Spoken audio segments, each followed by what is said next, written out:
ओडिशा की चंडीखोल में विशाल जनसभा को संबोधित कर रहे थे प्रधानमंत्री नरेंद्र मोदी। अपने संबोधन में प्रधानमंत्री नरेंद्र मोदी ने बताया कि जो जनता का प्यार है यही मेरी प्रेरणा है और बदलते भारत की तस्वीर को बयां किया प्रधानमंत्री नरेंद्र मोदी ने। वहां मौजूद सभी लोगों से अपने मोबाइल की फ्लैश लाइट को चालू करने की अपील की और उसके बाद प्रधानमंत्री ने कहा कि ये जो रोशनी है ये बदलते भारत की तस्वीर है। प्रधानमंत्री के संबोधन की बड़ी बातें क्या है वो आपको बताते हैं। प्रधानमंत्री नरेंद्र मोदी ने अपने संबोधन में ओडिशा का संकल्प है अब की बार 400 पार, ये बातें कही। प्रधानमंत्री नरेंद्र मोदी ने कहा कि 400 पार का संकल्प भारत को दुनिया की तीसरी बड़ी आर्थिक ताकत बनाएगा।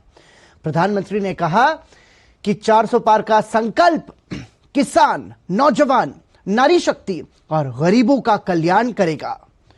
साथ ही प्रधानमंत्री नरेंद्र मोदी ने कहा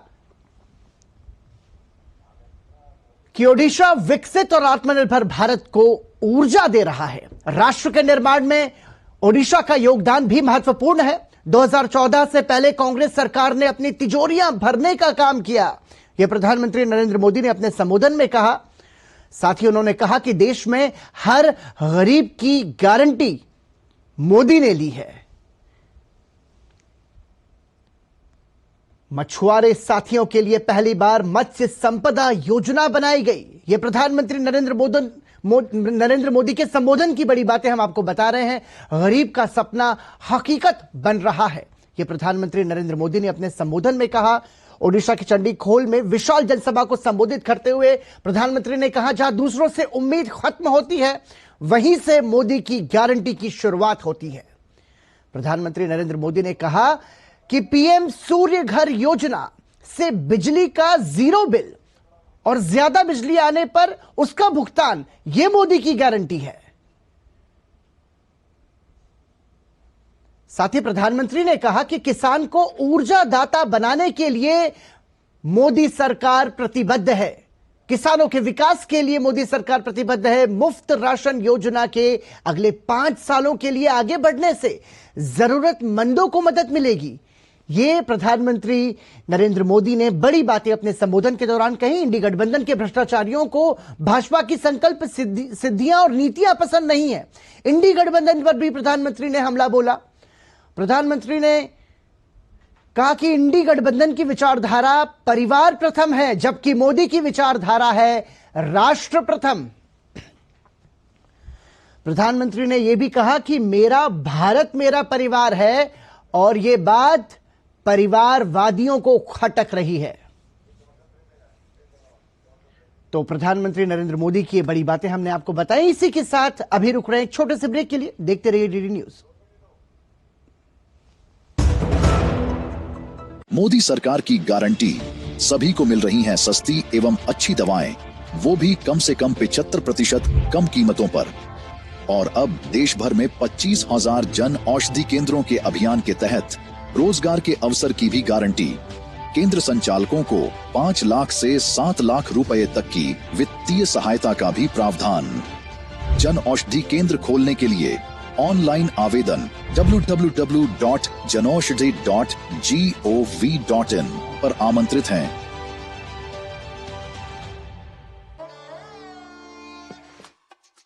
देखो यार, जिंदगी का कोई भरोसा नहीं, पता नहीं कब फोटो पे हार चढ़ जाए और फैमिली का फ्यूचर, बच्चों की पढ़ाई खतरे में पड़ जाए। तो आज ही पॉलिसी बाजार से 1 करोड़ का टर्म लाइफ इंश्योरेंस कराओ, सिर्फ 525 रुपए महीने से शुरू। क्या लड्डू हम यहाँ बैठे बैठे पैसे बना सकते हैं।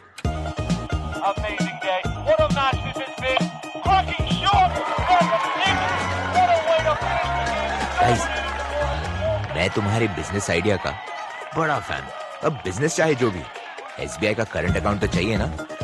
एसबीआई करंट अकाउंट से सिंप्लीफाइड बिजनेस ट्रांजैक्शन और ग्रेट कस्टमर सर्विस। एसबीआई, देश का फैन।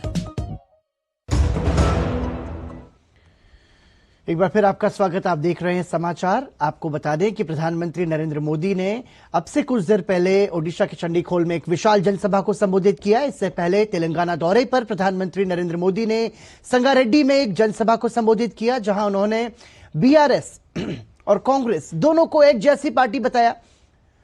प्रधानमंत्री ने कहा कि दुनिया को यह पता है कि बीआरएस और कांग्रेस के बीच घोटाला बंधन बहुत मजबूत है। उन्होंने तेलंगाना की लूट में दोनों पार्टियों को एक दूसरे को कवर फायर देने का आरोप लगाया। इस दौरान प्रधानमंत्री मोदी ने परिवारवाद और इसका पोषण करने वाले राजनीतिक दलों पर जमकर निशाना साधा। प्रधानमंत्री ने कहा कि जम्मू कश्मीर से लेकर तमिलनाडु तक जहां जहां परिवारवादी पार्टियों का राज है, वहां पर परिवार तो मजबूत हुआ, लेकिन वो राज्य बर्बाद हो गए। जब मैं कहता हूं कि परिवारवाद युवाओं का अवसर रोकता है, तो ये लोग जवाब नहीं देते हैं। उल्टा क्या कहते हैं? ये कहते हैं मोदी का कोई परिवार ही नहीं है। क्या परिवार वालों को चोरी करने का लाइसेंस मिल गया है क्या? ना तुम्हारा परिवार है इसलिए चोरी करने की छूट? क्या तुम्हारा परिवार ने सत्ता पर कब्जा करने की छूट? वो कहते हैं फैमिली फर्स्ट, मोदी कहता है नेशन फर्स्ट। उनके लिए उनका परिवार ही सब कुछ है। मेरे लिए देश का हर परिवार सब कुछ है। इन्होंने अपने परिवार के हितों के लिए देश हित को बलि चढ़ा दिया। मोदी ने देश हित के लिए खुद को खपा दिया है। आपको जान करके खुशी होगी, आप जिस मोदी के परिवारजन है ना, इस परिवार का सिर कभी झुकने नहीं दूंगा मैं। गुजरात में और दिल्ली में आकर मुझे जो भी लोग गिफ्ट देते हैं, यहां कोई शाल पहना देता है, कोई मूर्ति दे देता है, ये जो कुछ भी मुझे मिलता है ना, उसकी नीलामी की है, सत्कार्य के लिए की है। इसलिए लोगों ने भी बढ़ चढ़ करके नीलामी में हिस्सा लिया। और ये आपका सेवक वो क्या करता है? अब तक करीब करीब 150 करोड़ रुपया ये लोगों की सेवा में लगा दिए हैं। दोस्तों, अगर मैं भी परिवारवादी होता तो ये सब ले जाता और कोई पूछता ही नहीं। वो कहते भाई मंच पे दिया था, वो तो उनका है। मैंने इसको भी आपकी सेवा में अर्पित कर दिया है। इन परिवारवादियों ने अपने परिवार के लिए कोठियां बनाई, अपने परिवार के लिए महल बनवाए, शीश महल बनवाए। मोदी ने आज तक अपने लिए भी एक घर तक नहीं बनाया है। उल्टा मोदी तो देश के गरीबों के पक्के घर बनवा रहा है। अब तक 4 करोड़ घर बन चुके हैं।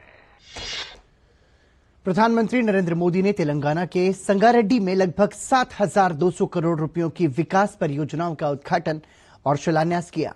इन परियोजनाओं में सड़क, रेल, पेट्रोलियम और प्राकृतिक गैस जैसे कई प्रमुख क्षेत्र शामिल हैं। प्रधानमंत्री ने 3 राष्ट्रीय राजमार्ग परियोजनाओं का उद्घाटन और शिलान्यास किया। इस बेहतर कनेक्टिविटी से क्षेत्र में पर्यटन के साथ साथ आर्थिक गतिविधि और उद्योगों को भी बढ़ावा मिलेगा। प्रधानमंत्री ने इंडियन ऑयल पारादीप हैदराबाद उत्पाद पाइपलाइन का भी उद्घाटन किया। प्रधानमंत्री हैदराबाद में नागरिक उड्डयन अनुसंधान संगठन केंद्र राष्ट्र को समर्पित किया। भारतीय विमानपत्तन प्राधिकरण ने इसे नागरिक उड्डयन क्षेत्र में अनुसंधान और विकास गतिविधियों को और बेहतर करने के लिए हैदराबाद के बेगमपेट हवाई अड्डे पर स्थापित किया है। प्रधानमंत्री मोदी ने घाटकेसर लिंगमपल्ली से मौला अली सनत नगर के बीच पहली एमएमटीएस ट्रेन सेवा को भी हरी झंडी दिखाई। ये ट्रेन सेवा पहली बार हैदराबाद सिकंदराबाद जुड़वा शहर क्षेत्रों में लोकप्रिय उपनगरीय ट्रेन सेवा को नए क्षेत्रों तक बढ़ाएगी। सेंटर से हैदराबाद और तेलंगाना को एक नई पहचान मिलेगी। इससे तेलंगाना के युवाओं के लिए एविएशन सेक्टर में नई उड़ान के रास्ते खुलेंगे। इससे देश में एविएशन स्टार्टअप्स को रिसर्च और स्किल डेवलपमेंट के लिए एक प्लेटफॉर्म मिलेगा, मजबूत धरातल मिलेगी। आज भारत में जिस तरह एविएशन सेक्टर नए रिकॉर्ड बना रहा है, जिस तरह पिछले 10 वर्षों में देश के एयरपोर्ट की संख्या 2 गुनी हुई है, जिस तरह इस सेक्टर में रोजगार के नए अवसर बन रहे हैं, इन सभी संभावनाओं के विस्तार में हैदराबाद का यह आधुनिक संस्थान अहम भूमिका निभाएगा। इससे पहले प्रधानमंत्री मोदी ने विभिन्न विकास परियोजनाओं से जुड़ी एक प्रदर्शनी का भी अवलोकन किया। उन्होंने विशेषज्ञों से परियोजनाओं के बारे में जानकारी हासिल की। तेलंगाना में रेल सुविधाओं को बेहतर बनाने के लिए इलेक्ट्रिफिकेशन और दोहरीकरण का काम भी तेज गति से हो रहा है। सनत नगर मौला अली रूट पर दोहरीकरण और इलेक्ट्रिफिकेशन के साथ 6 नए स्टेशन भी बनाए गए हैं। आज यहां से गढ़केसर लिंगमपल्ली के बीच एमएमटीएस ट्रेन सर्विस को भी हरी झंडी दिखाई गई है। इसके शुरू होने से अब हैदराबाद और सिकंदराबाद के कई और इलाके आपस में कनेक्ट हो जाएंगे। इससे दोनों शहरों के बीच ट्रेन यात्रियों को बहुत सुविधा होगी। भाजपा के वरिष्ठ नेता रविशंकर प्रसाद ने कांग्रेस पार्टी और इंडी गठबंधन पर निशाना साधते हुए कहा कि ये लोग दिखावे के लिए मंदिर जाते हैं और भारतीय आस्था का अपमान करते हैं। उन्होंने कहा कि भारत की आइडेंटिटी को बदनाम करना इंडी गठबंधन का काम है। कांग्रेस पार्टी के लोग दिखावे के लिए जाते हैं मंदिर में और भारतीय आस्था, भारतीय ईश्वर की पद्धति, हमारे संस्कार, इन सबों का अपमान करते हैं या खामोश रहते हैं। यह है बड़ा सवाल। इसलिए इंडिया गठबंधन या तो भारत के आस्था, संस्कार, संस्कृति, सनातन के अपमान पर चुप रहता है, मौन स्वीकृति या बोलने की हिम्मत नहीं कर पाता, क्योंकि चुनाव जीतना जरूरी है। तो क्या कांग्रेस पार्टी और उनके सहयोगी किसी हद तक जाएंगे? भाजपा ने डीएमके के नेताओं द्वारा सनातन धर्म पर की गई विवादित टिप्पणी की कड़ी आलोचना की है। रविशंकर प्रसाद ने कहा कि राम को शत्रु बताना हिंदू भगवानों का अपमान है। उन्होंने डीएमके से सवाल किया, क्या वो किसी अन्य धर्म के ईश्वर के बारे में इस तरह के बयान देने की हिम्मत कर सकते हैं?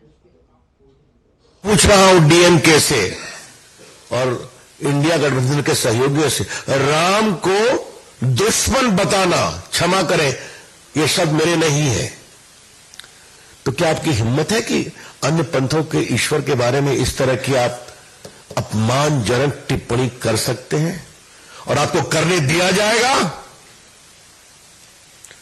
कृपया करके हिंदू सेंटिमेंट को इस तरह से अपमानित नहीं करें, हिंदू आस्था को इस तरह से लज्जित नहीं करें, ये हम कहना चाहेंगे।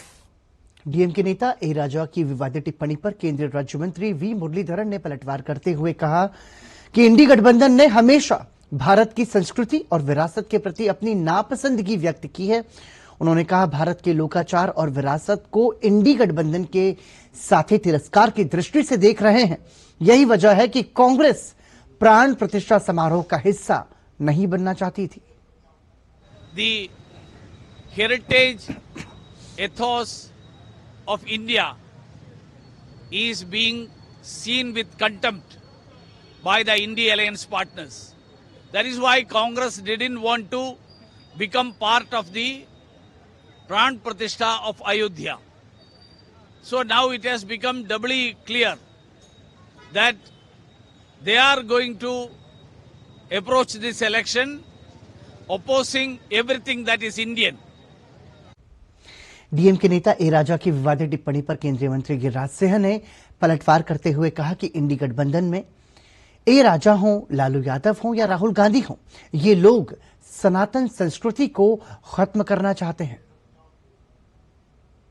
इंडी गठबंधन चाहे ए राजा हो, चाहे लालू प्रसाद हो, चाहे राहुल हो, ये सनातन संस्कृति को खत्म करना चाहते हैं। इसीलिए राजा हनुमान को बंदर कहता, हनुमान की ताकत ऐसी होगी उनके गदा से नाश हो जाएगा।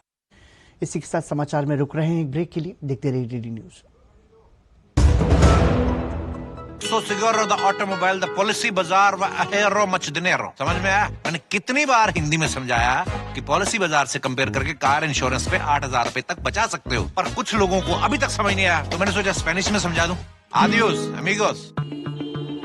Sir 50,000 advance. और इतना कैश तो हम नहीं लाए। और आज बैंक भी बंद है। इलाज है डिजिटल पेमेंट का आसान सा डोज। लेकिन अरे घबराइए मत, सावधानी के साथ करेंगे तो कोई साइड इफेक्ट भी नहीं होगा। फोन लाइए मुझे, यहाँ फोन लगाइए। डिजिटल पेमेंट से लेन देन हो सकता है आसान, सुरक्षित और तेज। मैंने तो इन्हें डिजिटल पेमेंट सिखा दिया है, आपने? क्योंकि आरबीआई कहता है कि डिजिटल पेमेंट अपनाओ, औरों को भी सिखाओ। मोदी सरकार की गारंटी, कोई नहीं रहेगा भूखा। हर महीने 80 करोड़ लोगों को मिल रहा है मुफ्त राशन। हमारा संकल्प विकसित भारत। मौसम को अपने पैशन के बीच जो नहीं आने देते, मैं उनका फैन हूं। मेरी तरह एसबीआई भी आपका फैन है, इसलिए एसबीआई आपके लिए थोड़ी एक्स्ट्रा मेहनत करता है। तो excellent customer service, assistance to MSMEs और टेक्नोलॉजी ड्रिवन बैंकिंग सॉल्यूशंस। घर छोड़ दूं, एसबीआई बदल रहा है क्योंकि हम एक बदलते देश के फैन हैं। एसबीआई, देश का फैन। ब्रेक के बाद एक बार फिर आपका स्वागत। आप देख रहे हैं समाचार। कर्नाटक के गृह मंत्री डॉक्टर जी परमेश्वर ने आखिरकार ये मान लिया कि विधानसभा के अंदर पाकिस्तान जिंदाबाद के नारे लगाए गए थे। एफएसएल रिपोर्ट में ये पुष्टि हुई है कि पाकिस्तान समर्थित नारे लगाए गए हैं। कर्नाटक के गृह मंत्री डॉक्टर जी परमेश्वर ने माना कि 2 बार पाकिस्तान जिंदाबाद के नारे लगाए गए थे और इस सिलसिले में 3 लोगों को गिरफ्तार किया गया है। Zindabad. Twice that individual, whoever has shouted, he has shouted twice. Okay. So that has been confirmed. So based on that, FSL has not said who has said that. Okay. They have just said that it has been confirmed, and there is no intervention of any kind. It's a straightforward, continuous video that they have examined, and they have confirmed that there was a shouting like Pakistan Zindabad. Based on that, we have identified 3 persons who are very close, and looking at the lip movement and so on, the police has confirmed that and arrested 3 people. Anurag Singh Thakur ने कर्नाटक की कांग्रेस सरकार पर हमला बोला है। उन्होंने कर्नाटक में राज्यसभा चुनाव में कांग्रेस उम्मीदवार की जीत के बाद पाकिस्तान जिंदाबाद के नारे के मुद्दे पर कहा कि कांग्रेस का हाथ देश विरोधी ताकतों के साथ एक बार फिर साबित हुआ। भाजपा फोरेंसिक रिपोर्ट नहीं मंगवाती तो देश के सामने सच्चाई नहीं आती, लेकिन पहली बार नहीं है। इससे पहले टुकड़े टुकड़े गैंग का साथ दिया और हमने तब भी कहा था कि देश के कितने टुकड़े करवाना चाहते हो। अब वो टुकड़े टुकड़े गैंग के लोगों को कांग्रेस पार्टी में शामिल कर दिया। एक और पाकिस्तान जिंदाबाद के नारे लगते हैं तो कुछ दिनों के बाद बेंगलोर में बम धमाका होता है। आखिर कहां ये सारी स्थितियां जा रही हैं? कांग्रेस का हाथ किस किस के साथ जुड़ा हुआ, किन लोगों को संरक्षण दे रहे हैं, ये अपने आप में बहुत बड़ा प्रश्न चिन्ह खड़ा करता है। वोट की राजनीति के लिए कितना नीचे कांग्रेस गिरने वाली है। खड़गे जी, सोनिया जी, जवाब दीजिए। देश पूछता है कि पाकिस्तान जिंदाबाद के नारे क्या आपको मंजूर थे? क्या जानबूझ के लगवाए गए? क्या वोट बैंक की राजनीति के लिए लगवाए गए, या उन ताकतों को संरक्षण देने का काम किया जो देश विरोधी हैं? और आखिरकार देश से सच छिपाने का काम आपकी सरकार ने क्यों किया? इसका दोषी कौन है? आपने उसके ऊपर क्या कार्रवाई की? संदेश खाली मामले पर कोलकाता हाईकोर्ट का बड़ा फैसला। कोलकाता हाईकोर्ट के मुख्य न्यायाधीश की खंडपीठ ने आज संदेश खली की जांच का जिम्मा सीबीआई को सौंप दिया। हाईकोर्ट के चीफ जस्टिस ने शेख शाहजहां समेत कुल 3 जांचें सीबीआई को सौंपने का आदेश दिया है। मुख्य आरोपी शेख शाहजहां को अन्य दस्तावेजों के साथ आज ही सीबीआई को सौंपा जाएगा।